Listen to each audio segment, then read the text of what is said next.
there's a power in belief and faith that is really unexplainable.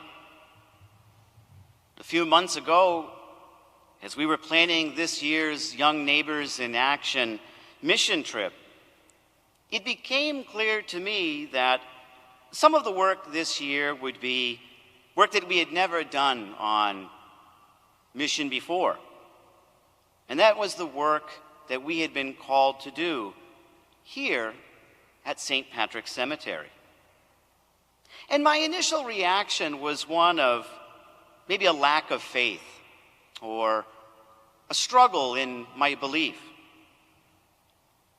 I thought to myself, this is not going to go over very well with our young neighbors working in a cemetery.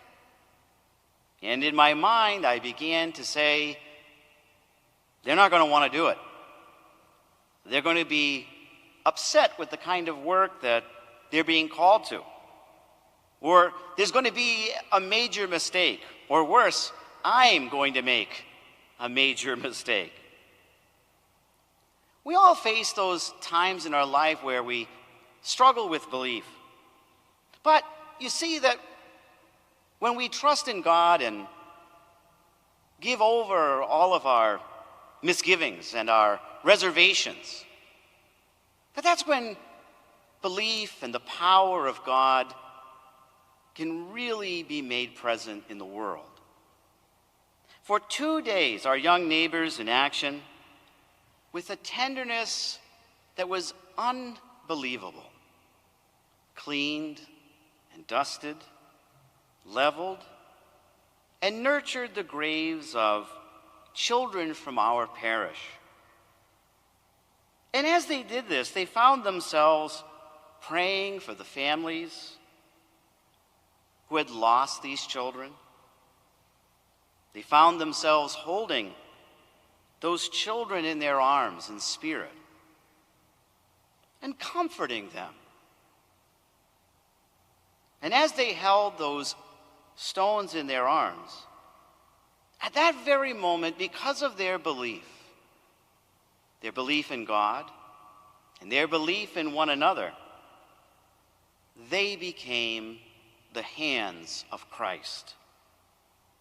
And it was the power of their belief that made God's love and compassion possible. Our gospel today shows us both the power of belief and the power of disbelief. Jesus returns home and is met by his friends and neighbors. By all accounts, this should have been a moment of joy. He wants to do for them what he has done for so many other people. But they failed to believe in Christ. They failed to believe that he is the Messiah. Not only do they fail to believe, but they ridicule him.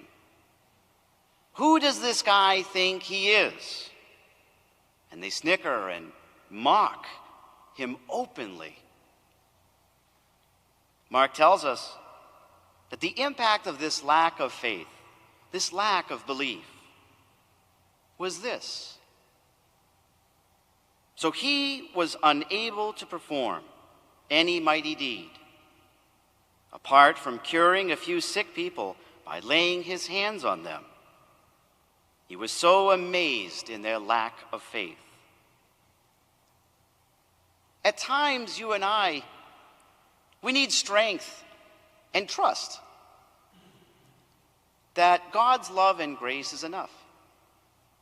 And that in our times of disbelief, what God really calls on you and me to do is to take a risk that is based in love. To take a risk and to believe that the mighty works of God can be accomplished in our hands and through our hands. One of the days we were there at the cemetery, we were leveling the graves and going through the stonework, and it was very, very hot. And I said to myself, "Oof, I am done. I am done. I don't believe I can go another second longer." And at that time, this little young lady came. I think she was about 5 years old. She came to the cemetery to see her sister. And immediately she got involved. She had a giant glove on her hands, and she began to smooth the soil and help to level the gravestone and to make it beautiful and perfect. And that, her belief, her faith in what she was doing, was the very real image of God alive at that very moment. And it challenged me. It called on me to continue with the day's work and to believe that we could accomplish the work that had been set out before us. In amazingly wonderful ways, God supports our belief or our struggles in faith through the support of others, sometimes very old or sometimes very young. But when we believe in one another and we believe in the love of God, that is when the power of that belief can be manifest in the world. So, there's a power in belief, just as there is a power in unbelief. And when we believe, as our young neighbors in action, our students did this past week, there can be miracles that happen in this world. And in a truly beautiful way, both our teens and our gospel challenge you and me.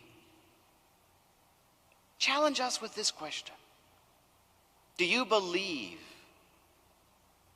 in the miracles of God that can be made present in this world through your hands?